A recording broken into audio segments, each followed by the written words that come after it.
Hello বন্ধুরা, তোমরা সকলে কেমন আছো? আশা করছি সবাই খুব ভালো আছো আর আমিও ভালো আছি।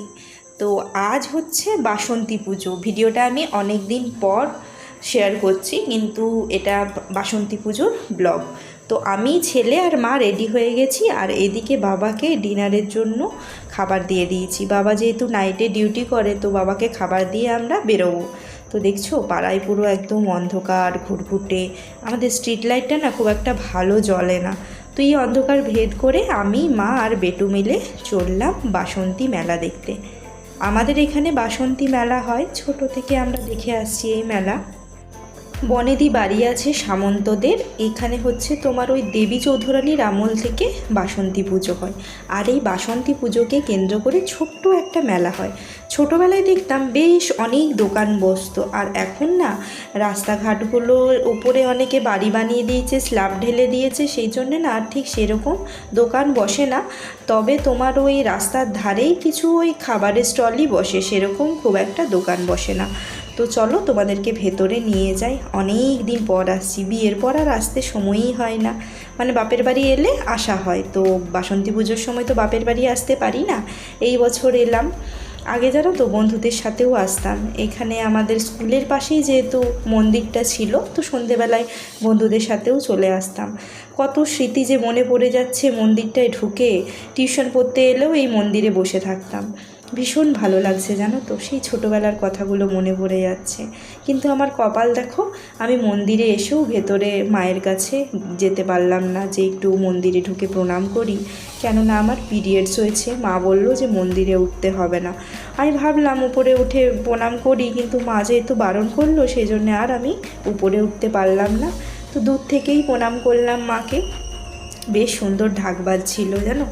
তো যাই হোক, আমাদের মন্দির দর্শন হয়ে গেছে। এই যে একটুখানি তোমাদের দেখালাম। মাকে বলেছিলাম ভিডিও করবে, কিন্তু মা না ভালো করে ভিডিওটা করতে পারেনি।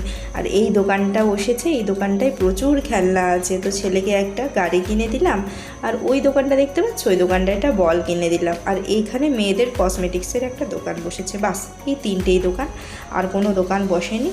তো আজকে যেহেতু আমাদের নিরামিষ, আমরা শনিবার দিন নিরামিষ খাই, আর শনিবার দিনই আমরা গেছি, তো সেই জন্য আর সেরকম কিছু খাবো না।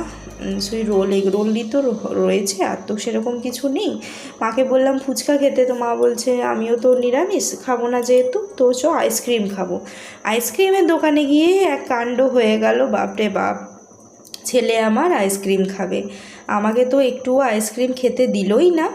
তো ওকে আইসক্রিম কিনে দিলাম, আর ও আর মা দুজনে মিলে আইসক্রিম খেতে খেতে বাড়ি গেল।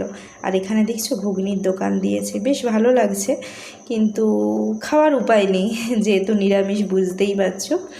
তো ওই দোকানটা দেখতে পাচ্ছ, ওই দোকানটা থেকে আমরা আইসক্রিমটা নিয়েছিলাম। ভিডিও সে সময় করা হয়নি, তো পরে তোমাদেরকে আবার ভিডিওটা করে দেখালাম।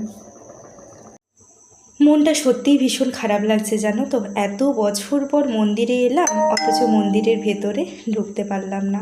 কি আমার কপালটাই না খারাপ বলো দেখি তোমরা। তো চারিদিকে দোকানঘাট দেখতে দেখতে বেরিয়ে পড়লাম। আর এবারে ছেলেটাকে মনে হলো কিছু একটা কিনে দিই, পাঁপড় টাপড়, নিজেরা খাচ্ছি না তো কি হয়েছে, ছেলেটাকে তো কিনে দেবো।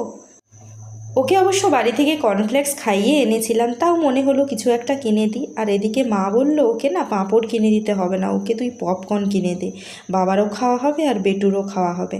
আগে এখানে মিষ্টির দোকান, জিলেপি, কাঠি গজা বসতো, এখন না কিছুই বসে না। অগত্যা এটাই নিতে হলো। আর মা আর বেটু সামনে সামনে চললো, আর আমি চললাম পেছনে পেছনে ভিডিও করতে করতে।